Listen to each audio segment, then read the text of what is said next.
Dude, you finally give me my own LFR, and this is the game that you picked?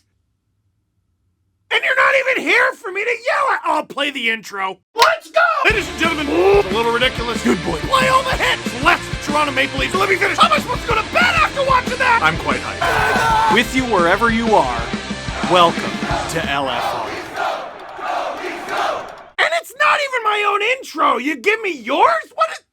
Hi, everybody. Hey, there. Hack Guy here. So, this is my own LFR. I get the whole thing to myself. It's gonna be better than anything Steve's ever made. It's gonna probably be in focus, which apparently we don't take too seriously around here. At least it ain't your job, Dangle. It's a line from Red Dead. I love Red Dead. It's the one thing that we have in common. Not all of you are gonna know exactly who I am. In fact, for a lot of you, I'm the guy who shows up during the intro and you're like, who the heck is this? Why is this a thing? Don't think I don't see the comments. Don't think I don't know what people say about me. Why is this still a thing? Steve's wife says. I thought he stopped appearing in your video years ago, Steve's wife says. And I will not be criticized by the woman who doesn't even realize there's an extra person sleeping in her house. My guess is she doesn't click like, subscribe, and tell all her friends. But anyway, I'm Steve's LFR co-host, let's say. And the only way, it's amazing the hoops that you guys had to jump through to get me my own video, by the way. You've been leaving comments for years. Every single video you've been leaving comment. It doesn't get annoying at all. Not for me. I don't know about Steve, but not for me. You had to raise $50,000 for Easter Seals Ontario in order to get me to do my own video. And I gotta say, helping kids is a close second to getting me my own video, and you should pat yourself on the back for that. It might even be tied. You're right. I saw the look you gave me. So, geez, let's get to this autopsy. Leafs lose 2-0 to the Pittsburgh Penguins, and the parade is off! When the Leafs eventually do have a parade, they're gonna have to change the route. Because the city looks nothing like it did the last time they had a parade. And the last time this city saw a parade, though, it was very modern Toronto. Mostly because the bus drove very slow. But as for this game, let's do this thing. Oh my goodness, you're gonna hear some top-tier analysis right here. You're gonna get more than 32 thoughts. Shout out Jeff Merrick, I love what you do with the iDesk. Because I do these videos with Steve, and I pick up on the trends. And the Leafs had the puck a lot tonight, that's good, and proceeded to do nothing with it. I was watching Steve stream on the Sportsnet YouTube channel. Yes, I support him. I'm a good friend. And it said that the Leafs had the puck for like 6, 7, 8 more minutes than the Penguins, but we're getting outshot 10-3 in the third period. That's what we call not good. The game that Rasmus Sandin, especially the Penguins' first goal, how best to summarize it? Steve's hair for like the first 8 years of him making videos. It's bad.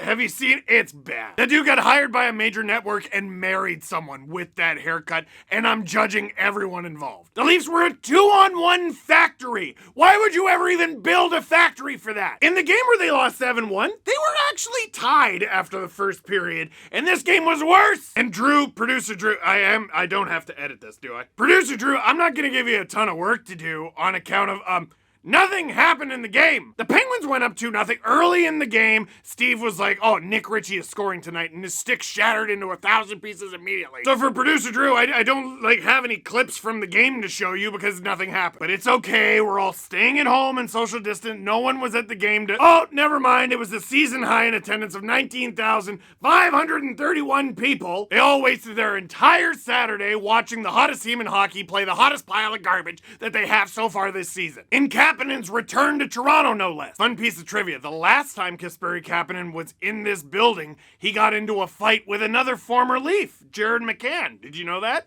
He did, and you're sad. And so am I. Questions. Yeah, we move fast, okay? This is my LFR.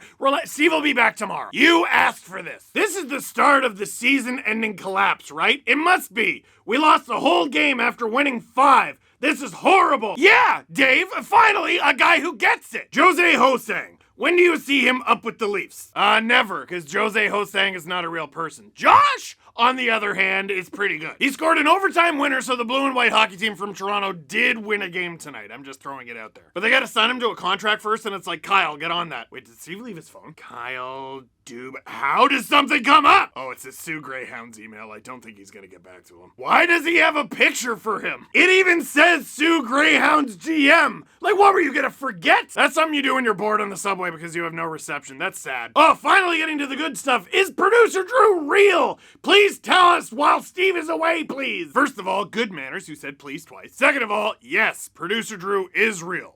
A real piece of shining inspiration for all of us. Be nice to the people who edit your face. Why won't Steve allow you to enjoy a victory puppy? Okay, so I don't get to be in the victory puppy segments per se. First of all, Iggy would come to me every single time. So that's embarrassing for him. You could see why you wouldn't want that. And second of all, when this guy's out for the podcast 3 days a week, who do you think's the one taking Iggy out for a dub? I'm not gonna say the W-A-L-K word. Can your dog spell? I'm trying to be considerate. Iggy always goes twice when I take him. He won't even poop for Steve. Y'all got clean balls? I wanna go to the next one. How's Steve doing? Well, I would start by saying who cares, but if you must know, it's the same thing as always. He's complaining about his back, he's bragging about how he lost 5 pounds after gaining it. It's like how finding the same nickel 20 times doesn't give you $1. I've tried to tell him that, and every time he's just like, give me back my nickel, and we get into a fight, and it's this big thing. Have you met Leo? Is it secretly just Steve crying all the time? Well, Steve definitely cries more, I will give you that. But also, yes, I have met Leo, and actually, I don't want to brag. I was his first word. Wasn't dada, wasn't mama, it was haga. I was so taken aback. He goes, haga, and I'm like Grorp? Grorp. You don't know Grorp? It's a wonderful series of books. Don't Google the author. Anyway, his first word was hat guy. He didn't enunciate, but I knew it was there. Do you prefer your backwards cap to the left or the right side? Left. Left. It's difficult with the viewfinder. I'm reaching for the... Do you ever hung out with rally cap guy? Do I hang out or do I ever... That was very confusing. But no, I don't. The Leafs haven't won a round since 2004. You think I hang out with someone like that? Listen, if I ever hang out with him, you'll know. Have you ever washed that hat, though? Have I ever washed... You know, I get asked that a lot. Let me ask you a question. Have you ever washed your hat? You put it in the laundry machine? Take your hat to the dry cleaners? I will not be judged. How happy are you to finally kick Steve out of the room and get the full spotlight you deserve? Alyssa. Asking the right questions, thank you. You know what I feel like? I feel like this must have been what Justin Hall felt like when Mike Babcock got fired. I spent all these games in the press box just becoming popcorn. Now all of a sudden I'm on the shutdown pair. And not everyone is sure how they feel about me being on the shutdown pair. But I'm here, and I earned it. You know what? Don't be surprised if I got my own spin-off one day. I'm gonna mess around and apply for a job at TSN. Gonna collaborate with Jesse Pollock, and we're gonna egg Steve's car. To answer your question, Alyssa, feels good to be appreciated. When does Mikheyev come back? I don't know, dude. I work for Steve, not the Leafs. We need to know Hat Guy's opinion on the meaning of life, or his favorite player. I don't know. I think the meaning of life is to love and be loved. Oh, my answer to the second question is Jack Campbell. How come you haven't been a guest on any of the SDPN sports shows yet? But have you seen the Habs? Give Berkshire enough time and he'll have a friend joining him. And last but not least, I just want to shout this guy out who bought a James Reimer Hockey Fights Cancer jersey. Holy smokes, I don't even want to know. I do want to know. How much did this cost, and can I have it? Good for you, sir. The one thing Steve and I have in common is we both love James. Although I think James loves me more because he hasn't actually read Steve's book. He bought it. It's right on the shelf. That's a Christmas decoration all year round. Let's just say that book's in perfect condition. Never been opened. So, okay. I think that's everything. Is that everything? I'm alone. So that is it for this one. Thank you very much for watching. He overcomplicates this. Click like if you like this video. Click subscribe if you really like it. Tell all your friends. I apologize. Steve will be back next video. I'm not saying I did a bad job. I did a good job. I'm saying sorry that Steve's going to be back. I know none of you want it. And that game, by the way, is Cooley in his second NHL game against the Islanders. Okay. No, Steve can add that one.